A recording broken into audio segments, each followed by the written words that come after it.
நம பார்வதீபதயே ஜானகீகாந்தஸ்மரணம் ராம ராம. ஸ்ரீ சத்குருஸ்வாமினா ஸ்ரீ ஆஞ்சநேயஸ்வாமினா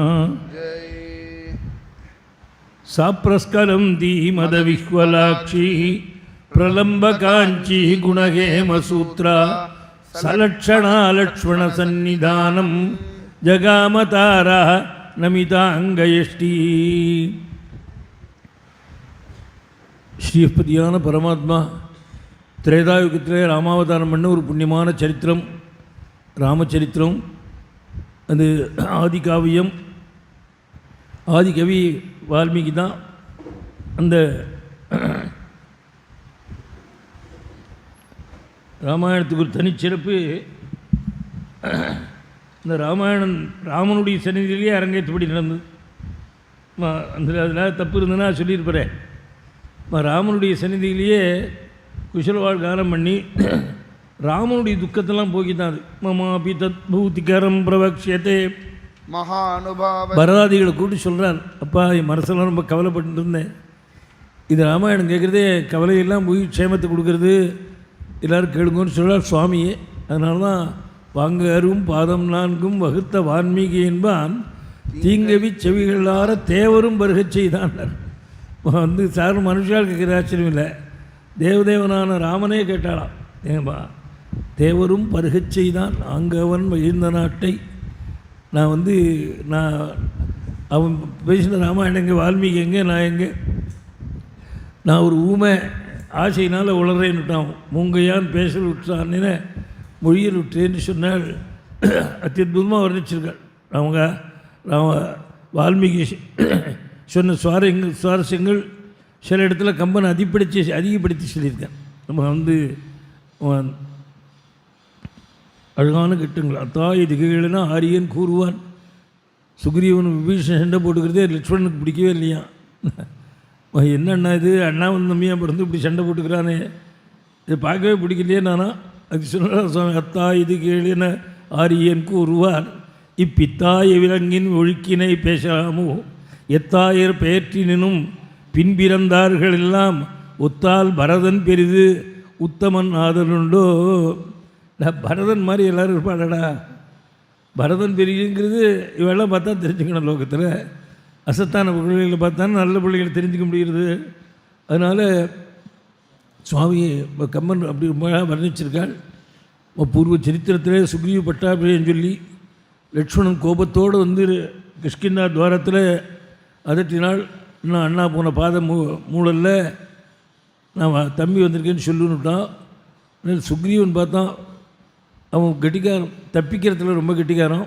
அதனால் தாரையை கூப்பிட்டு நீ போய் சமாதானப்படுத்திடலாம், ரொம்ப நல்லா இருக்கு, நான் ரொம்ப கோபத்தோடு வந்திருக்கான், என்ன போய் சொல்கிற இளைய நாள். அம்மா நான் போனேன்னா எஸ்பார்ட்டியாக தலையை வாங்கிடுவான். நீ போனால் மனஹி ஸ்திரீஷு மகாத்மானா கொச்சித் குர்வந்தி தாருணம். மகான்கள்லாம் ஸ்திரீகள்கிட்ட கோபத்தை காமிக்க மாட்டான். அப்படின்னு பேர். ஸ்திரீகள்கிட்ட வீட்டில் எதாவது இருக்கிறாங்கம்மா இல்லைன்னா போயிடுவான். இதே போக்கிரி சாக்கிரியன்னா அவன் இல்லையான்னு தெரிஞ்சுக்கிறான். அப்படின்னா ஆம்பளையான்னு சொல்லி அப்படி பண்ணுவேன் இப்படி பண்ணுவேம்மா. அவன் வந்தான்னா ஓடி போயிடுவான். ஸ்திரீகள்கிட்ட பேச மாட்டான். ஸ்திரீஷு மகாத்மானா, நீ போயிட்டு வான்னு அந்த தப்பிச்சுக்கிற மார்க்கங்கள்லாம் சுக்ரீவனுக்கு நல்லா தெரியும். அதனால் நீ போனா இங்கேருந்து அவங்கேருந்து வரா, அந்த புறத்துலேருந்து வராலாம். அந்த கோலத்தை அப்படியே வர்ணித்தாள். சாப்ரஸ்கலம் தீமதவிஹ்வலாட்சி பிரலம்பகாஞ்சி குணகேமசூத்ரா சலட்சணா லக்ஷ்மண சந்நிதானம் ஜகாமதாரா நமிதாங்கயஷ்டி சதம் சமீட்சைவ ஹரீஷ பத்னீம் தஸ்தா உதாசீனதயா மகாத்மா அவங்கோபூத் மனுஜேந்திர புத்திரா சதாம் சமீட்சைவ ஹரீஷ பத்னீம். தாரை ரொம்ப ரூபவதியம். அவங்க வரத்தை பார்த்தா லக்ஷ்மணன் அவங்க அந்த புறத்துலேருந்து வர இந்த வஸ்திரங்கள்லாம் கலந்து அவன் பார்த்ததும் தஸ்தா உதாசீனத்தையா தலையை குறிஞ்சினானா. வால்மீகி சொன்னார் மகாத்மான்னார். மகேன்னாள் ஒரு சன்னியாசி பார்த்தா கூட தாரையை ஒரு நிமிஷம் பார்த்துட்டு பிரம்ம சிருஷ்டியில் இப்படி ஒரு அழகான்னு ஆசிரமம் மறந்து போயிடும் அவருக்கு. பார்த்து அப்புறம் வேணா நாராயண நாராயணான்னு ஜெபம் பண்ணுவார். ஒரு செகண்ட் மறக்க பண்ணுமா, நிலையை மறக்க பண்ணும். அப்பேற்பட்ட அழகான தாரை. அவளை பார்த்து தலையை குறிஞ்சிருந்தான். உதாசீனதையா மகாத்மா அவங்கோஜு அவான்முகோ பூத். தலையை குறிஞ்சுன்னா கோபத்தையும் விட்டுட்டானா. என்ன ஸ்திரீகள்கிட்ட கொச்சக்கூடாதுன்னு. ஸ்திரீ சன்னிகர்ஷா வினிவிருத்த கோப தாரக கேட்டாள். லட்சுமணான்னு கூப்பிட்டாள். நீ வந்து சுக்ரீவன்கிட்ட கோச்சிக்கலாமா? அவன் வந்து காமி. தம் காம விருத்தம் மம சந்நிகிருஷ்டம் காமாபியோகாச்ச நிவிர்தலட்சம் க்ஷமஸ்வதாவத் பரவீரஹந்தா துத்பிராதரம் வானரவம்சநாதம். அவனும் காமத்தில் ஈடுபட்டவன். தன்னை மறந்து கொஞ்சம் தப்பு பண்ணிவிட்டான், மன்னிச்சு வேண்டாமா நான் அப்படி ஒரு காமமானா லட்சணம். என்ன காமன்னா அப்படியான்னா உனக்கு அதை பற்றி தெரியாது, ஏபிசிடி கூட. ந காமதந்திரே தவ புத்திரஸ்தி தொம்பையதா மன்யுவசம் பிரபன்னா. லட்சுமணா, நீ நல்ல காமம் உனக்கு கிஞ்சித்து கூட கிடையாதுன்னு நான் நல்லா தெரிஞ்சுக்கிட்டேன். எப்படி தெரிஞ்சுனேன்னு கேட்கலாம். என்னை பார்த்து தலையை குனிஞ்சுட்டியே, எத்தனை கழங்கட்டையெல்லாம் என்னை பார்த்துறேங்கிறது, பொக்க பல்ல காமிக்கிறது என்னை பார்த்துட்டோம். அப்படி இருக்கிறத நீ என்னை பார்த்து தலையை குறிஞ்சினியே, நீ காமத்தை ஜெயிச்சவன். ஆனால் லட்சுமணா, காமத்தை மாத்திரம் ஜெயிச்சா போகிறார் அவர் மனுஷன். ஆனால் கோபப்படுறேன். ந காமதந்திரே தவ புத்திரஸ்தி தொம்பை யதா மன்யுவசம் பிரபன்னா. நீ கோபத்தை ஜெயிக்கலை. சுக்ரீவன் எப்படி இருக்கான்னா, அவன் கோபத்தை ஜெயிச்சிடும், வந்து இப்போ நமஸ்காரம் பண்ண போகிறான். காமத்தை ஜெயிக்கலை. அவன் காமத்தை ஜெயிக்கலை, நீ கோபத்தை ஜெயிக்கலை. அதனால் ரெண்டையும் ஜெயிச்சு என் ராமன் அர்த்தமா. காமம் கோபம் ரெண்டையும் ஜெயித்து என் ராமன் அர்த்தமா. வினாள் பிரபு, அந்த நீ என்ன பிரயோஜனம்? நீ காமத்தை ஜெயிச்சிருக்க, கோபத்தை ஜெயிக்கல. அவன் கோபத்தை ஜெயிச்சிருக்கான், காமத்தை ஜெயிக்கல. ரெண்டும் உனக்கு இங்கிலீஷில் போயிருக்கு, உனக்கு கணக்கில் போயிருக்கு. 2 அக்டோபர் அதில் ஒருத்தருக்கு யோசிக்க முடியுமா? நான் காமதந்திரே தவ புத்திரஸ்தி சொல்லி கோச்சக்கூடாதுன்னாள். அதுக்கு மாரி சொன்னான். அம்மா அப்படி ஒரு காமமானால் மகர்ஷியோ தர்ம தபோபிகாமா. லட்சுமணன், நீ கதையெல்லாம் கேட்டதே இல்லையா? எத்தனை ரிஷிகள்லாம் காமத்தில் ஈடுபட்டு தன்னை மறந்து மன்னாடி இருக்கா தெரியுமா? அப்படின்னா சரி, இவர்கிட்ட பேச்சு வச்சுக்கூடாதுன்னு தீர்மானம் விட்டாள் லட்சுமணன். ரொம்ப எஜுகேட்டட் லேடியாக இருக்கா, அதனால இவர்கிட்ட பேசினா நமக்கு அவமானம் அப்படின்னு. சரி சுக்ரீவன் வர சொல்லுனாள். நீ வா உள்ளேன்னாள். நான் அந்த புறத்துக்கு வரலேன்னாள். நீ எந்த புறத்துக்கு வேணாலும் வரலான்னாள். உன்ன மாதிரி ஒரு உத்தமனை நான் பார்த்ததில்லை, உள்ளவான்னு நினச்சிருமோனா. அவள் என்ன நினச்சினா, சுக்ரீவனை அனுப்பிச்சிட்டோ கொஞ்சம் ட்ரெஸ் பண்ணி கிளம்ப ரெடியாக இருப்பான்னு நினச்சினா உள்ளே போகிறா. அவன் படுக்கை விட்டே எழுந்திருக்கலையான். படுக்கையில் உட்காந்து ரூமேன்னு அவன் பொண்டாட்டி பேர், அவள் பத்தினி. அவள் கழுத்தை கட்டின்னு உட்காந்துட்டே தூங்குறானான். சில ஒரு தலாணி மடியில் வச்சுருந்து தூங்குற மாதிரி இருந்த அது மாதிரி ரூமான் துவீராக பரிரப்யகாடம் வராசனஸ்தோ வரகேமவர்ணா. உட்காந்து தூங்கினான். தாரேன்னா லட்சுமணன் பத்தாதுன்ட்டு. உனக்கு தான் காமத்தை பற்றி ஒன்று ஆனால் அவனா கூட தெரியாது. உன் குரு செய்தி தெரியுமா உனக்கு? உன் குரு யார்? விஸ்வாமித்திரன். கிருதாட்சியாம் கீழ சம்சக்தாக தசவருஷாணி லக்ஷ்மணா. அஹோ அமன்யத மேனகை தபஸ் பண்ணி மேனகையோடு கூட 10 வருஷம் தபஸ் காலியார வரையும் தான் அவளோட இருந்தார். அந்த 10 வருஷமும் எப்படி இருந்தது தெரியுமா அவருக்கு? ஒரு நாளாக நினச்சேன். அந்த காமத்தில் ஈடுபட்டவனுக்கு இந்த 10 வருஷம் ஒரு நாளாக நினச்சேன்னா எப்படி இருக்கும் காமன்னு அது தெரிஞ்சுக்கோ. நான் பேசவே இல்லைன்ற லட்சுமணன். ஏன்னால் அங்கே உபமானம் சொல்லி இங்கே உபமானம் சொல்லி கடைசியில் இப்போ குருகிட்ட வந்திருக்கா. அதுக்கு மேலே இங்கே வச்சுன்னா எந்த சாஸ்திரத்தில் மூத்த பிள்ளை காட்டுக்கு போகணும்னு சொல்லியிருக்கு. உங்கள் அப்பா எந்த நிலைமையில் எந்த இடத்துல கையெழுத்து போட்டாருன்னு இவாத்து கதையை கேட்க ஆரம்பிச்சுடுவேன். அதனால் பயந்துட்டு நீ வர சொல்லுனால் நீ சுக்ரீவன் வந்து அம்பா நடுப்புறையே நான் சைன்யங்கள்லாம் ரெடி பண்ணிட்டேன்னு கொண்டு காமிக்கிறான். சமுத்திரம் மாதிரி நிற்கிறது. எல்லாத்தையும் கொண்டு ராமார்ப்பணம் கொடுக்க சுவாமி 4 பக்கத்துக்கும் விபஜனம் பண்ணி அனுப்பிச்சாள். 4 பக்கத்துக்கும் விபஜனம் பண்ணி அனுப்பிச்சாள். அதில் தென் திசையில், ஏன்னா ராவணன் எங்கே வச்சுருக்கானோன்னு தெரியாது, அதுக்காக அனுப்பிச்சாள். தென் திசையில் ஹனுமான் அங்கே தானே முனிவெல்லாம் அனுப்பிச்சாள். ஜாம்பவெல்லாம் இருந்து வா. 1 மாதம் தான் டைம் கொடுத்துருந்தான். பாக்கி 3 திக்கில் போனவாள்லாம் வந்துவிட்டா. இவாளால் வர முடியல. எங்கள் சுயம்பலாபுரம் பாதை தருமாறி போயிட்டார். அங்கேருந்து சமுத்திரத்துக்கிற வரத்தையே ஒரு ஒரு ஒரு மாதம் ஆயிடுத்து. எல்லாம் வருத்தப்பட்டது. அடடா திரும்பி போனால் தலையை வாங்கிடுவேன் சுக்ரீவன். ஏன்னா சுக்ரீவாஜ்யமா மீனெல்லாம் பெரிய வெள்ளம் கேட்டால் தெரியும். சுக்ரீவாஜ்யம்பாள் என்னென்னா இந்த மிலிட்ரிக்காக ஒரு பைசா கூட செலவழிக்காமல் ராஜ்யம் ஆண்டவனா சுக்ரீவன். இப்போ மிலிட்ரிக்கு எவ்வளோ செலவழிக்குன்னு யாருக்கா தெரியுமோ? அது பாட்டுக்கு ஒரு இடத்துல மிலிட்ரி கேம்புக்கு போகிறேன். ஒரு 100 மூட்டை சிமெண்ட்டு மூலையில் கொட்டியிருக்கு. கல் தட்டி ஏதோ கட்டடங்களை வந்து முடியல போய் எடுத்துங்கிறான். இது மாதிரி எவ்வளோ வேஸ்ட்டு. இந்த சுக்ரீவன்ட்டு மிலிட்ரிக்காக ஒரு பைசா கூட செலவு கிடையாது தான். என்னன்னா குவார்ட்டர்ஸ் கிடையாது. அது குகையிலே மரத்தில் இருந்துக்கணும். டிஏ கிடையாது. மாங்காய் நாளில் மாங்காய், தேங்காய் நாளில் தேங்காய், புளிங்காய் நாளில் புளிங்காய் சாப்பிட்ணும். மினரல் வாட்டர் கிடையாது. அது ஜீவ நதியில் குடிச்சிக்கணும். ட்ரெஸ்ஸு கிடையாது. எல்லாம் ரோமன் தான் ட்ரெஸ்ஸு. ஆயுதமும் கிடையாது. துப்பாக்கி போய் ஒன்றும் கிடையாது. தம்ஷ்டா யுதா செய்வ நகா யுதாச்சா பல்லுங்க நகம் தான் ஆயுதம். ஆனால் சுக்ரீவாஜ்ஞை சொன்னால் நடத்தணும், இல்லைன்னு தடையை வாங்கி விடுவான். அழுதாள். அப்போ எல்லாம் ராமாயணத்தை சொல்லி அழுதுது. அது கேட்டாராம் சம்பாதின்னு ஜடாயுவோட அண்ணா. அவர் ரொம்ப நாளாக ரக்கை எரிஞ்சு சமுத்திரக்கரையில் கிடந்தவன் அந்த ராமாயணத்தை கேட்டான். இது நாராயணியத்தில் பட்டத்திரி சொன்னார்.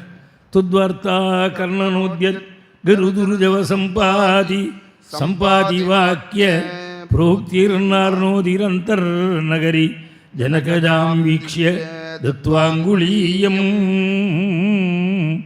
பிரச்சுட்சோத்யானம் அக்ஷபணஜனரண சோடபந்தோ தசாஸ்யம் திருஷ்டுவா ப்ளுஷ்டுவா சலங்காம் ஜடிதி ச ஹனுமான் மௌளிரத்னம் ததௌதே. ஒரே ஸ்லோகத்தில் சுந்தரகாண்டன் சொல்லிட்டார். துத்வார்த்தா கர்ணனோ குருவாயூருக்கு மத்தியம புருஷ பிரயோகம்னு பேர். நாராயணி மாதிரி இன்னொரு கிரந்தம் கிடையாது. இல்லை மத்தியம புருஷ பிரயோகம். உமா நீ தானே குருவாயூர் ராமனா பிறந்த, நீ தானே கிருஷ்ணனாக பிறந்த, நீ தானே நரசிம்மாவதாரம் பண்ண, இப்படி கேட்பார் சுவாமி. ஆமான்னு ஒத்துக்கணும். இது மாதிரி இன்னொரு புஸ்தகமே கிடையாது. அதில் வந்து கேட்டாள், குருவாயூரப்பா ரொம்ப நாளாக ரக்கை எரிஞ்சு போயிடுது. சம்பாதிக்கு ஜடாயுவோட அண்ணா அவர். ஒரு சமயம் ஜடாயு சூரிய மண்டலம் நெருங்கி போனார். அப்போ சம்பாதி சொன்னார், அப்பா அங்கே ரக்கை பொசிங்கணுன்னா போகாதேன்னால் அது கேட்காம போனால் இவர் என்ன பண்ணிட்டார், அவருக்கு மேலே பிறந்து அவனுக்கு நிழல் கொடுத்தார். ஜடாயு பழைச்சுட்டா இவருக்கு ரக்கை எரிஞ்சு போயிடுது. சமுத்திரக்கரையில் கிடக்கார் ரொம்ப நாளாக ரக்கை இல்லாமல். அவர் இந்த குரங்குகள்லாம் ராமனை பற்றி சொல்லிட்டு ராமாயணம் சொல்லிட்டு அழுதுதா. இதை கேட்டதும் அவருக்கு ரெக்கையெல்லாம் முளைச்சி விட்டான். அங்கே தான் சொன்னான் ராமாயணம் அவர்கிட்ட. பிரபு இக்ஷ்வாகுலத்தில் பிறந்தவர் தசரகுமாரன். பிதிர்வாக்கியம் காட்டுக்கு வந்திருக்காள். சீதையை காணாமல் போயிட்டா. தேடின்னு வரத்தே சுக்ரீவன் சிக்கியம் என்றாள். சுக்ரீவனால் அனுப்பப்பட்டிருக்கோம் நாங்கள்லாம். சீதை தேடி போகிறோம்னாள். இந்த ராமாயணம் கேட்டதுமே அதுக்கு ரெக்கம் முளைச்சி விட்டான். பட்ச உச்சதே பிரபட்சா. அதுக்கு இதுக்கு பட்டத்தில் கேட்குறார், உன் ராமாயணம் கேட்டதுமே இனி நமக்கு வாழ்க்கையே இல்லைன்னு நினச்ச சம்பாதிக்கு மறுபடியும் ரெக்கம் முளைச்சி பறக்க ஆரம்பிச்சாராமேன்னா. இது என்னன்னால் நமக்கே வாழ்க்கையில் இனிமேல் நமக்கு ஒன்றும் ஃப்யூச்சரே இல்லை, எல்லாம் போயிடுத்துன்னு நினைக்கிறவன் ராமாயணம் கேட்டான்னா அவனுக்கு புது தெம்பு, புது ஐஸ்வர்யம், புது மூளை, புது பாக்கியங்கள்லாம் வந்து சேரும். ரெக்கை முளைச்சிது.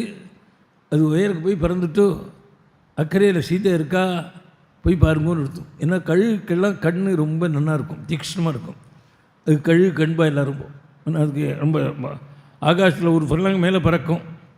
கீழே ஒரு ஓடையில் ஒரு மீன் வந்து கரையில் விழுந்து துள்ளி தின்னா அங்கேன்னு தெரியும்னே அடுத்த செகண்ட் வந்து தூக்கி விடும். அந்த கண் பார்வை ரொம்ப திருஷ்டி பார்வையாக இருக்கு, ரொம்ப நல்லா இருக்கும். இந்த ஆப்ரேஷன் பண்ண டாக்டருக்கெல்லாம் கழுகு கண்ணாக இருக்கணும். ஒரு டாக்டர் சொன்னார், ஈகிள்ஸ் ஐ, லைன்ஸ் ஹார்ட்டு, ஆர்டிஸ்டிக் ஃபிங்கர்ஸ், இந்த 3 ரொம்ப முக்கியமாக. அவருக்கு வந்து விரல் எப்படி இருக்கணும்னா சித்திரம் எழுதுகிறவனுடைய விரல் மாதிரி இருக்கணுமா. அப்போ தான் வந்து கரெக்டாக அந்த இடத்துல ஆப்ரேஷன் பண்ண முடியும். எதிர்பார்ட்ட தவிர பக்கத்தில் எல்லாம் கிழிச்சு விட்டாருன்னு வச்சுங்க, பேப்பரில் வருது சில பேருக்கு, பக்கத்தில் விட்டாங்க. ஆர்டிஸ்டிக் ஃபிங்கர்ஸ், ஈகிள்ஸ் ஐ, கண் பார்வை நல்லா இருக்கணும். லயன் ஹார்ட்டுன்னார். சிங்கத்தினுடைய மனசு மாதிரி இருதயம் மாதிரி இருக்கணுமா.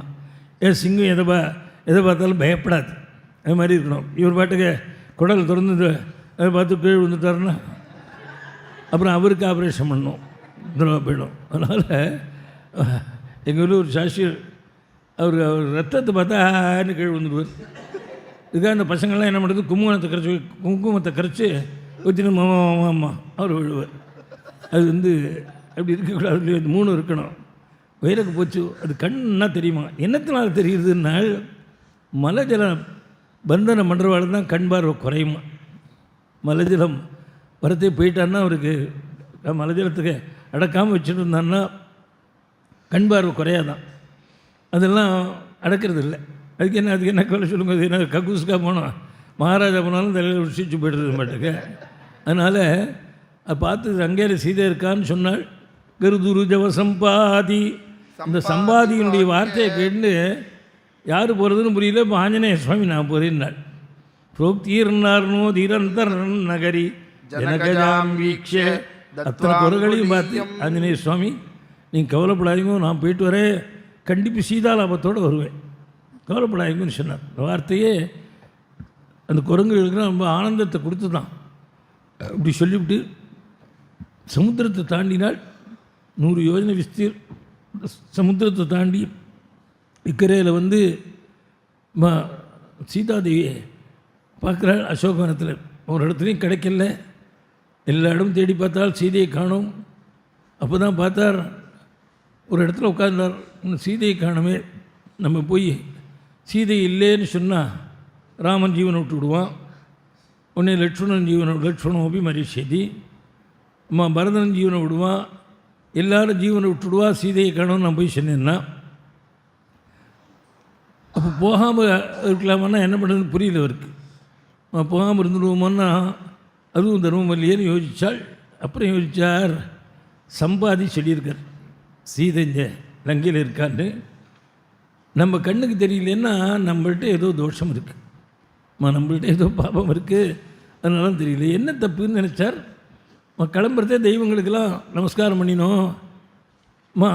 அதில் எந்த ராமனை தேடி ராமன் சொல்லி வந்தேனோ அந்த ராமனுக்கு நமஸ்காரம் பண்ணலை, எந்த சீதையை தேடி போனேனோ அவளுக்கு நமஸ்காரம் பண்ணலை. இந்த தெய்வ குத்தம் தான் நமக்கு தடங்கள் தீர்மானம். தெய்வ குத்தம் இருந்ததுன்னா சில நேரத்தில் ஒன்றும் பண்ண முடியாது. சுமங்கலி பிரார்த்தனை ஒரு லெட்டர் நிறுத்திவிடும், நல்ல காரியங்கள்லாம் தட்டி போகும். இதுக்கு என்னென்னா இந்த பிரார்த்தனைகள் விட்டு போயிருந்தால் அப்படி இருக்கும். கேட்பா சுமங்கலி பிரார்த்தனை பண்ணி தான் வருஷத்துக்கு ஒரு தடவையாக சுமங்கலி பிரார்த்தனை பண்ணி அழகாக குடும்பத்தில் போன சுவாசினிகள் திருச்சி பண்ணி வச்சு பாப்பமே இல்லாமல் இருந்துட்டு எங்கள் அப்பா கல்யாணங்கள்லாம் ஒரு வருஷம் முன்னாடி தேதி வைப்பார். பொண்ணு பார்க்க மாட்டார், புள்ள பார்க்க மாட்டார். புள்ள கல்யாணங்கள்லாம் ஒரு வருஷம் முன்னாடி தேதி வச்சுடுவார். அந்த டயத்தில் நடக்கும் கரெக்டாக நிரூபிக்கணுமா. அது அந்த தெய்வ பலம். மனுஷனுக்கு தெய்வமேவ பரமன்யே மனுஷந்து நிரர்த்தகம் நாள். தெய்வ பலத்தை நிறைய சேர்த்துக்கணும். மனுஷ பலங்கள்லாம் நம்ப முடியாது. அது இன்றைக்கி வாழ்கிறான் நாளைக்கு ஒழியங்கிறான். ஏன்னா நாங்கள்லாம் கட்சி மாறிட்டோங்கிறான். என்ன எப்போ மாறுவானே தெரியாது. அதனால் இந்த ஆஞ்சநேய சுவாமி ஏதோ தெய்வ குத்தம் தீர்மானம் பண்ணி கிளம்புறதே ராமனுக்கு நமஸ்காரம் பண்ணல, சீதைக்கு பண்ணல. அதனால தான் நமக்கு தடங்கள்னு நமோஸ்து ராமாய சலக்ஷ்மணாயா தேவியை சதஸ்யை ஜனகாத்மஜாயை நமோஸ்து ருத்ரேந்திரயமானிலேபியா நமோஸ்து சந்திரார்க்க மருத்கணேபியா. ராமன் லட்சுமணுக்கு நமஸ்காரம், சீதைக்கு நமஸ்காரம். அவர் ராமலட்சுமணாவை பார்த்ததுக்கு பிறகு பிரித்தே பார்க்குறது இல்லை. அவர் நமஸ்காரம் பண்ணார். முதல்ல 2 பேருக்கு சேர்த்து தான் நமஸ்காரம் பண்ணார். அப்புறம் எப்போ பண்ணாலும் நமோஸ்து ராமாய சலக்ஷ்மணாய. அவருக்கு ராசியாக போயிடுத்தது சேர்த்து பண்ணுறது. அதனால் நமஸ்காரம் பண்ணால் சீதைக்கு நமஸ்காரம் பண்ணுறால்.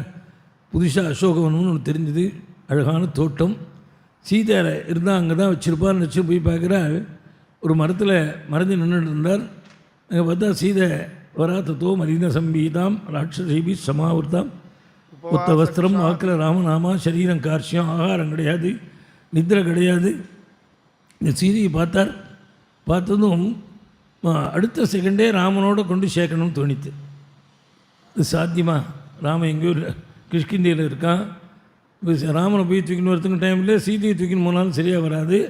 இப்போ என்னடா பண்ணுறதுன்னு பார்த்தால் ஜகாம மனசாராமம் பிரசசம்சம் பிரபும் மனசுனால ராமனை கொண்டு சீதைக்கு பக்கத்தில் வச்சு நமஸ்காரம் விட்டாரான். மனசால ஏவம் இந்த மனசு இதுக்கு தெரியுமோ சொத்தியானாய மனச மனசுனால தியானம் பண்ணுறதுக்கு தான் மனசு. தினம் திருப்பதி போக முடியாது, தினம் குருவாயூர் போக முடியாது, தினம் ஸ்ரீரங்கம் போக முடியாது. ஆனால் எழுந்திருக்கே நினச்சிக்கலாமே. எங்கள் பெரியப்பா அனந்தராம் ஈஸ்வரக்காரத்தால் நான் 5 மணிக்கு எழுந்துப்பார். எழுந்திருக்கிறதே பீதாம்பரம் கர விராஜித சங்க சக்கர குருவாயூரப்பன் ஸ்லோகம் சொல்லிட்டு இத்தனை நிர்மாலய தரிசனம் நடந்துருக்கும். பக்தர்கள்லாம் பார்ப்பாங்க. அது மாதிரி தரிசனம் நினைக்கணும். காலத்தால் எழுந்திருந்தும் நம்ம போயிட்டு வந்த க்ஷேத்திரங்கள் அந்த சுவாமியை மனசால் நினச்சிக்கலாம். அதுக்கு தான் மனசை சுவாமி கொடுத்துருக்காள். அப்போ தான் ராவணன் வந்து சீதையோட கச்சாப்சான்னு பேச சீதை சொல்லிவிட்டா ராமனை துவேஷிக்காதே ராவணா, என்னை கொண்டு கொடுத்துடு, ஆனால் ஒரு ராஜ்யத்து வினாசத்தை தேடிக்காதேன்னு தர்மத்தை சொன்னாள். நான் உங்கள்கிட்ட தர்மம் கேட்க வரல, 2 மாதம் தான் டைம் தருவேன், அதுக்குள்ளே வரணும்னு சொல்லிவிட்டு போயிட்டான். இப்போ சுவாமி ஆஞ்சநேய சுவாமி திரும்பி பார்த்துட்டு இருக்கார். அப்போ தான் சீதை இப்படி சொல்லிட்டு போகிறானே, என்ன பண்ணுறதுன்னு புரியல. அப்போது வருத்தப்பட்டாள். மகான்களுக்கு நமஸ்காரம்னாள். நான் ராமன்கிட்ட பிரியத்தை வச்சுருக்கேன், பிரிஞ்சிருக்கிறது துக்கமாக இருக்க. இப்போ என்ன காரணம்? இந்த ராவணனை கண்டா வெறுக்கிறேன், அவனை பார்த்தா வருத்தமாக இருக்குது. இதுக்கெல்லாம் காரணம் என்ன தெரியுமா? மனசு தான் காரணம். மகான்கள் நல்லத்தில் மனசு செலுத்துவா. ஜிதாத்மனோ மகாபாகா ஏஷாம் நஸ்த பிரியா பிரியே பிரியான்ன சம்பவே துக்கம் அப்ரியாததிகம் பயம் தாப்யாம் ஏ வியுஜ்யந்தே நமஸ்தேஷாம் மகாத்மனாம். தன்யாக்கலு மகாபாகாः மகான்களுக்கு என்ன அவன் தன்யாக்களும் மகாபாகாக முனைய தியக்தகில்பிஷாக. அவள் சௌக்கியமாக இருக்கா. ஒரு பெயர் மழை தலையில் பெய்யுறது, வெயில் இருக்குது, பாறையில் உட்காந்துருக்கார். ஒரு ஒரு சாதனம் ஒன்றும் இல்லை, பக்கத்தில் ஒரு ஃபேன் கிடையாது, சாப்பாடு கிடையாது, ஆனால் சிரிச்சுன்னு இருக்கார். ஆதிசங்கர பகவத்பாதர் சொன்னார், பாக்கியானந்த சாதன ரஹிதாபி நிரீகாக நிரீஷனாக சானந்தாக திருஷ்யந்தே லோகே. ஒருத்தர் வீட்டில் ஸ்டாண்ட் போட்டுருக்கான், ராத்திரி கரண்ட் வரலைன்னா தூக்கம் போய்டுறது, வந்து என்னெல்லாமோ வசதி பண்ணிக்கிறான், கார் வச்சுருக்கான், எல்லாம் பண்ணுறான், துக்கப்பட்டுன்னு இருக்கான். இதே ஞானிகளை பாரு, இன்றைக்கும் இருக்கா. இமயமலையில் பார்த்தோம்னா இன்றைக்கும் இருக்காது.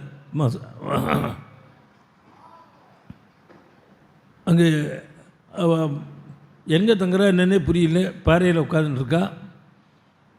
4 மணிக்கு கங்கையில் வந்து ஸ்நானம் பண்ணுவாலாம். இன்றைக்கி அவதூத்தாடலாம், இன்றைக்கி நடக்கிறது. அவள் போயிடுவா. அப்புறம் எங்கே இருக்கான்னு கண்டுபிடிக்க முடியாது. அவள் பாறை மேலே உட்காந்துருக்கா, வெயில் அடிக்கிறது, மழை பெய்யுறது, அசையாமல் உட்காந்துருக்கா, சிரிச்சுன்னு இருக்கா. இவன் என்ன பண்ணுறான், ஃபேனு பத்தி வீடு ஏசி எல்லாம் வச்சுன்னா அழுதுன்னு உட்காந்துருக்கான். என்ன காரணம்? பிரம்மைவரசஸ்தேஷாம் அசடே. இந்த இந்த இந்த பத்னி ஆனந்தம் நினைக்கிறேன், பிள்ளை ஆனந்தம் நினைக்கிறேன், வீடு இதெல்லாம் பகவத் சம்பந்தத்தினால உனக்கு ஆனந்தமாக தெரியுது. ஜீரா சேர்ந்ததுனால ராடு திரிக்கிறது, ஜாவங்கிரி திரிக்கிறது, மைசூர் பாக திரிக்கிறது, அதில் சக்கரை சேர்லன்னா தெரிக்காது. அது மாதிரி பகவத் சம்பந்தத்தினால இந்த விஷயாதிகள் உனக்கு சௌக்கியமாக தெரிகிறதுரா. அந்த அந்த பகவானையே பிரதிஷ்டமாக பார்க்குற ஞானிகளுக்கு அப்புறம் ஏது பசி கிடையாது, தாகம் ஏது, ஒன்றும் இல்லை. ஆனந்தம் எப்போ பார்த்தா ஆனந்தம் தான். ஆனந்தோ பிரம்மே திவ்யஜானாத்துன்னு. மகான்களுக்கு நமஸ்காரம்னால், இந்த மகான்களுக்கு நமஸ்காரம்னு சொன்னதுமே க்ஷேமம் வந்துட்டு தான் சீதைக்கு. என்னென்னால் திருச்சடைன்னு விபீஷனுடைய பொண்ணும் அவள் ஏந்திருந்து ராட்சிகளை அதட்டி, நான் ஒரு சொப்னம் கண்ணேண்டி வெடிகார தலைவேளை சொப்ரேக்கியம் ஐயாதிஷ்டாக தாருணம் ரோமகர்ஷனா. பயங்கரமான சொப்னம். அது பார்த்தேன். சீதை சாதாரண பெண் இல்லை. சுவாமி வந்து ஒரு யானை தந்தத்தினால் பண்ண பல்லாக்கில் விமானத்தில் 1000 ஹம்சங்கள் தூக்கின்னு வரப்போகிறாள். மகஜதந்தமயீம் திவ்யாம் மந்தரிட்சகாம் யுக்தாம் ஹம்ச சஹஸ்ரேண ஸ்வயமாஸ்தாய ராகவா. அந்த விமானத்தில் வந்து சீதையை கைலாக்கு கொடுத்து பக்கத்தில் வச்சுன்னு போகிறான். பார்த்தேன். ராவணன் சாணி குழியில் விடுறாப்பில் பார்த்தேன். ஏகஸ்திர மயாதிஷ்டா ஸ்வேத சத்ரு விபீஷணா. எங்கள் அப்பா விபீஷன் ராஜ்யம் ஆடுறாப்புல கண்ணை எடுக்கார்த்தால் சுப்னம் பலிக்கும், சீதையை உத்தரம் அர்த்தாதிங்கிட்டாள். அப்போ தான் சீதை என்ன பண்ணால், எல்லாம் தூங்க ஆரம்பிச்சுட்டு வெடிக்கார்த்தல் வேலையா ஏதா ஒன்று ராவணன் அதட்டுன்ட்டு போகிறான். இளவரசர் விபீஷனுடைய பொண்ணு அதட்டாதேங்கிறா. பெரிய இடத்துலலாம் வேலை செய்கிறது ரொம்ப கஷ்டம். அவன் மட்டும் அப்பா என் கார் எடுக்கக்கூடாதுன்னு போயிருப்பார் அமெரிக்காவுக்கு. புள்ள கார் எடு, நான் ஊட்டிக்கு போகிறேம்மா, இல்லை உங்கள் அப்பா எடுக்கக்கூடாதுன்னு சொல்லியிருக்கேன்னா, உனக்கு வேலை வேணுமா அண்ணாமா எடுக்க புரியாதுன்னு நான் என்ன பண்ணுறதுனே புரியாது. அது மாதிரி இது எல்லாம் தூங்க ஆரம்பிச்சு நமக்கு என்னடி வம்புன்னு சொல்லிவிட்டோம். அப்போ தான் சீதை பார்த்தால் ஜீவனை விட்டுவிடுவோம்னு தீர்மானம் பண்ணி ஒரு மரத்தில் சுழுக்கு போட்டு போனாலும் அது என்ன மரம்னால் ஆஞ்சநேயர் எந்த மரத்தில் இருக்காரோ அந்த மரத்து கலையை பிடிச்சாலாம். ஆயிரக்கணக்கான மரம் இருக்குது இந்த தோட்டத்தில். எங்கேயாவது ஒரு மரத்தில் தொங்கியிருந்தானா பார்த்துக்க போகிறது இல்லை. நகோத்தமம் புஷ்பிதமாசாத சாகாம் கிரீத்வாத நகசிய தஸ்யா. அனுமார் இருக்கிற மரத்துக்கு என்னென்னா போராத காலங்களும் மனுஷனுக்கு வரத்தான் வரும். புண்ணியம் இருந்து கொடுத்தனா எங்கே போனால் அதுக்கு விடுவு ஏற்படுமோ க்ஷேமம் ஏற்படுமோ அங்கே கொண்டு விடுமா. அனுமார் இருக்கிற மரத்தினுடைய கலை பிடிச்சால் பார்த்தார். சுழுக்கு தன் பின்னாடியே சுழுக்காக போட்டுக்கிறா. அனுமார் பார்த்து இப்போ போய் என்னம்மா பேசுகிறத விட்டு என்ன சொல்கிறது ஒன்றும் புரியாமல் சமஸ்கிருதத்தில் பேசுகிறா, தமிழில் பேசுகிறா, தெலுங்கில் பேசுகிறா, ஒன்றும் புரியல. அப்போ பார்த்தார். கண்ணை முடிந்து நம்ம ராமாயணத்தை சொல்லுவோம், அது விட்ட வழியை விடட்டோம்னு ஆசீத் தசரதோ நாம ரத குஞ்சரவாதி புண்ணியசீலோ மகாகீர்த்தி. தசரதேன்னு ஆரம்பித்து தசரத்குமாரன் காட்டுக்கு வந்தார். அந்த இடத்துல சுவாமி ராவணன் சீதையை தூக்கிட்டு வந்துட்டான். சுவாமி ஜடாயுக்கு சொர்க்கதி, கபந்தனுக்கு மோட்சம், சபரிக்கு தரிசனம், சுக்ரீவனுக்கு ராஜ்யம் கொடுத்தால் சுக்ரீவனால் அனுப்பப்பட்ட நாங்கள்லாம் வந்திருக்கோம். அந்த ராவனை விட்டு பிரிஞ்ச சீதையா நீங்கள் இருக்கும் பட்சத்தில் உங்களுக்கு வந்து கொடுத்து க்ஷேமம்னாள். அப்போ தான் சீதை எப்போ சுழுக்க பிரிச்சுனாலே தெரியாதான். ராமாயணம் கேட்டதுமே தன் நீடாமல் சுழுக்க பிரிச்சுன்னு விட்டால். ஹனுமாரோ மறைஞ்சிருக்கார் ஒரு மரத்தில் கலையில். எங்கே இருந்து சப்தம் வருதுன்னு தெரியல. திசஸ்ய சர்வா பிரதிசஸ்ய வீட்சிய. அப்புறம் இதுவாக ஹனுமாரை பார்த்தாள். எப்படி இருந்தார் ஹனுமார் நாள்? வாதாத்மஜம் சூரியமிவோதயஸ்தம். உதிக்கிற சூரியன் மாதிரி பிரகாசிக்கிறாராம் ஆஞ்சநேய சுவாமி. ஏன்னா ஹனுமாருக்கு குரு சூரியன் தான். சிஷ்யாள்கிட்ட குருவனுடைய சாடை தெரியும். அது சங்கீதமாக இருக்கட்டும், உபன்யாசமாக இருக்கட்டும், அந்த குருவனுடைய சாயை தெரியும். அதனால் ஹனுமாரை பார்த்தால் இரண்டாவது குரங்கு சொல்லியிருக்க ராமாயணம் அப்படின்னு பார்த்தால், அப்புறம் அது சொப்னமும் நினச்சால் சொப்னம் இல்லை, இது கண்டிப்பாக இந்த ராமாயணம் சத்தியமாகணும்னு வேண்ட. ஆஞ்சநேய சுவாமி கீழே இறங்கி மறுபடியும் சந்தேகப்பட்டால் ராமாயணம் சொன்னார். நிவர்த்தி ஆகிடுச்சு. 3 தடவை ராமாயணம் சொல்லியிருக்காரு. நீ தூதந்தம் அவகச்சதி, நீ ராமதூதன்னு நம்பரே நாள். அப்போ தான் அந்த அங்குலியத்தை எடுத்து கொடுக்க, ராமநாமாங்கிதம் சேதம் பஷ்யதேவ் எங்குலீயகம் அது கல்லில் ஒத்தினாள். ஒத்தின்னு ராமனே வந்தது போல் வர்த்தாரமிவ சம்பிராப்தா ஜானகி முதிதா பவத் சாரு தத்வதனம் தஸ்யா தாம்ர சுக்லாயதே க்ஷணம் அசோபத விஷாலாக்ஷ்யா ராவு முக்தை ஓடுராடு. பிரகாசித்தாள். ஒன்று அனுமாரை கேட்டால் சுவாமிக்கு ஞாபகம் இருக்காருன்னு உங்களுக்காக முயற்சி பண்ணிட்டு இருக்காருமா. நீங்கள் நான் இப்போயே போய் நான் ராமனை போய் பார்த்தேன்னா அடுத்த செகண்ட் நீங்கள் வந்துடுவார். அவ்வளோ நாள் பொறுத்துனா போகிறோம். நீங்கள் நான் ராமனை போய் பார்க்குற நேரம் பொறுத்துங்க போகிறோம். சுவாமி க்ஷேமத்தை கொடுத்துருற நாள் சொன்னார். ஆஞ்சனையா 10 மாதமாக அழுதுகிட்டே இருந்தேன். நீ ராமாயணம் சொன்னே இப்போ ஆனந்தமாக இருக்குது. நீ போகிறேங்கிறதே எனக்கு பயமாக இருக்குது. அதனால் ஒரு நாள் இந்த தங்கிட்டு பையன் நாள் வசைக்காக மறிந்தேக்கா ஒரு நாள் தங்கேன்னாள். நான் அனுமாரை சொல்லின்னு செல்வன்னார் கம்பன். அசடாக இருந்தால் தங்கிவிடும், ரொம்ப அசடாக இருந்தால் இல்லை நான் போகணும்னு அவளை துக்கப்படுத்தி பஸ் ஸ்டாண்டில் உட்காந்துருக்கும். ஆஞ்சநேய சுவாமி என்ன பண்ணால் ஒரு நாள் என்ன 1 மாதம் வேணாலும் தங்குறேம்மா, ஆனால் ஒன்று யோசிக்கிறேன்னாலா என்னென்னால் நான் ஒரு நாள் உங்களோட தங்கினேன்னா நீங்கள் ராமனை பார்க்க ஒரு நாள் தாமசம் ஆகும், 2 நாள் தங்கினா 2 நாள் தாமசம் ஆகும்னாள். இப்போ கெச்ச சோமி இப்போயே போடாட்டாலாம். அந்த பேச்சு எதிராளிகளுடைய கவலையை போய் பேசினாள். அடையாளங்கள் கொடுக்க, சூடாமணியை கொடுக்க, அது வாங்கி இந்த வனத்தெல்லாம் அழித்தார். உடனே 80,000 ராட்சால் யுத்தத்துக்கு வந்தான். ஆஞ்சநேய சுவாமி சிரமமே படலையாம். நம்ம மாட்டுக்க எல்லாருக்கும் ராமாயணம் சொல்லிட்டு மோட்சம் கொடுக்குறான். யாரோட யுத்தம் பண்ணாலும் ஜெயத்யதி பலோ ராமா லக்ஷ்மணश्च மகாபலः ராஜா ஜெயதி சுக்ரீவா ராகவே விபாலிதः. ராமாயணம் சொல்லிவிட்டு நிக்கிரகம் பண்ணினாள். அக்ஷய்குமாரன் நினச்சான், அவனும் போயிட்டான். மந்திரிகுமாரன் போயிட்டாள். உடனே இந்திரஜித் வந்து பிரம்மாஸ்திரத்தினால கட்டினான். பிரம்மாஸ்திரம் இவர் கட்டாது, ஆனால் கட்டுப்பட்டாப்புல இருக்கேன்னு இவர் பிரம்மாவுக்கு வரன் கொடுத்துருக்கார். அதனால் கொஞ்ச நாள் இருந்தார். ராவணத்தை கொண்டு விட்டாள். அப்போது அனுமார் என்ன நினச்சாள்னாள், இந்த ராவணனை எப்படியாவது காப்பாற்றணும்னு நினச்சாரான். இதுதான் உத்தமாவுடைய லட்சணம். இவ்வளவு தப்பு பண்ணின ராவணனை லங்கேஸ்வர கட்டம் அநாரியக்கரமாக என்ன ஊரு லங்கை விஸ்வகர்ம நிர்மிதம் சமுத்திர மத்தியம் இவ்வளோ பெருமையோடு இருக்கானே, இப்படி சீதையை கொண்டு வச்சு வேணால் கெட்டு போகிறானே, இவனை எப்படியா காப்பாற்றணும்னு நினைக்கிறான் ஆஞ்சநேய சுவாமி. அவன் பார்த்தா, நீ எங்கே வந்தே எதுக்கு வந்தே குரங்கு அப்படின்னு அதட்ட. நான் ராஜா காரியமாக ராமட்டேன்னு வந்தேன், சீதையை தேடின்னு உங்கள் ஆற்றுல சீதையை பார்த்தேன்னார். இது என்னன்னாள், இங்கே யாருக்கா சீதை அழிச்சுன்னு போட்டோம்னு அழிச்சுன்னு போயிடுன்னு சொல்லுவான்னு நினச்சார். அப்பவும் காப்பாற்றணும் உங்கள் ஆற்றுல பார்த்தேன்னார். அதுக்கு மீறி சொன்னால், ராவணா நீ வந்து சரியில்லை இருக்கிறது, நீ இப்போ புண்ணியத்தை அனுபவிச்சுருக்கல, அதனால் பாபத்தோட பலன் உனக்கு தெரியல. புண்ணிய கதையெல்லாம் முடிக்க தான் நான் வந்திருக்கேன். புண்ணிய கதை முடிஞ்சுடுத்தோம். இனி வந்து பலமஸ்யாப்ய தர்மஸ்ய க்ஷிப்ரமேவ பிரபத்யசே பிராப்தம் தர்மபலம். இதில் ஒன்றும் ஆட்சேபனை இல்லை. என்ன லங்கையில் உலகம் பூரா நடங்கிறது ராவணன்னா அவ்வளோ பெருமையெல்லாம் புண்ணியத்தோட பலனை அனுபவித்தேன். அது முடிஞ்சு கொடுத்து இப்போ பாப கேட்ட ஆரம்பித்து வைக்க தான் நான் வந்திருக்கேன்.